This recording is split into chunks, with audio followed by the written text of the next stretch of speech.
Good morning, everybody. Fiona Pearman and Kate Burra joining you today to talk more about executive detachment. And I think the opportunity here, when we start to notice that perhaps we're getting caught into some of the drama, when we're piling on, if feeling that things are unfair or not working out, there's a moment in which we can just take a step to calibrate and take a step back and think about, well, what's my place here? What is it that's mine here? What's my responsibility? And what is it that I might need to do to look after myself and navigate through any kind of drama or reactivity that's going on? Yeah, I think the trick here is the reaction is always a good signal that something's going on. And so our opportunity to take a beat, we talk a lot about being your own best coach. That's what Acts of Confidence is all about, designed to step you through.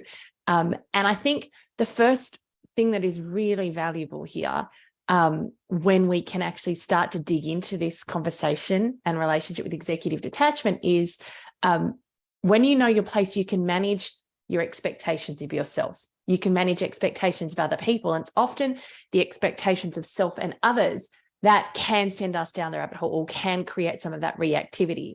And so our ability, and a good example here is if we know that, our job here is, to do the legwork, potentially like research on something, and then hand over that information, but we're not responsible for making the decision, then our expectation of ourselves is, I've done my job. I know my place. I've done my piece and I can leave it there and I can hand it over. And I think this point is really important because when we're able to manage our expectations and our experience, then we're far more resourced to be able to navigate whatever comes our way. And there's an opportunity here to be conscious of what's going on for ourselves. And when we do that, we start to notice what's potentially not ours, and therefore we can take that step back. We can actually practice this executive detachment, not because we don't care, but because we know that actually it's going to take a whole lot of mental, emotional, and ultimately physical energy if we get sucked into or drawn into something that's not really ours and doesn't really belong to us. And this can take quite a bit of discernment. Naturally, humans like to help. We like to step in. We like to solve things for others. We like to do stuff like that. And sometimes that can be useful, but it's not always the best use of our time and energy. So starting to calibrate and think about what belongs here, where can I actually contribute in a way that's useful, but perhaps where can I also step back because I'm not going to really add to this situation. In fact, I may be escalating it by joining in. Yeah, as we've dug into this, I've really reflected on my own corporate career and just, those times where the level of mental and emotional energy that I've given something and worked myself up, right, into various states. And often, it being out of sync with my role in that system or my responsibility, that, my job was to do this piece and then hand it over.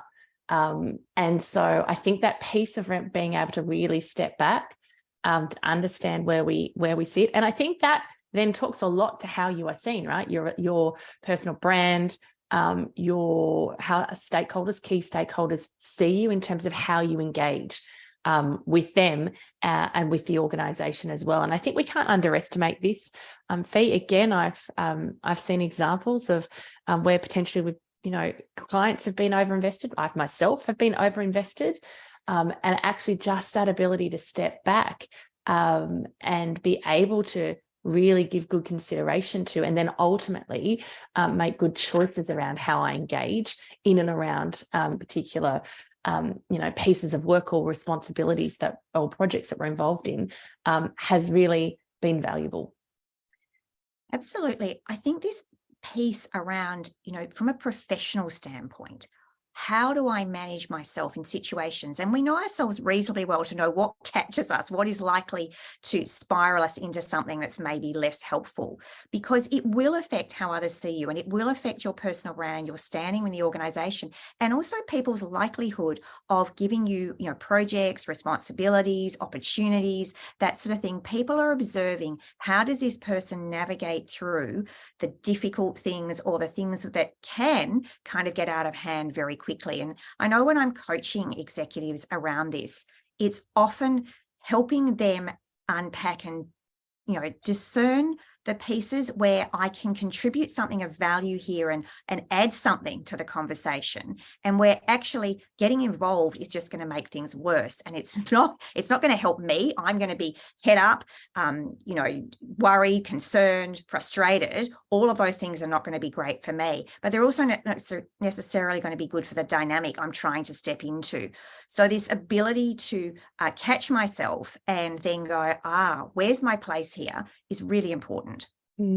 Lots of great conversation in this month's topic. We've really enjoyed digging into it, and something that I think is really valuable for us all to spend a little bit of time reflecting on.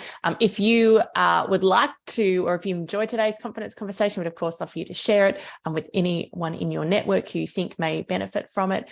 Our Facebook page has loads and loads of our lives. We've been doing this weekly for many, many years. Head over there. You can check that out. And when you're ready to go deeper with your relationship with core confidence, visit our website, coreconfidence.com.au.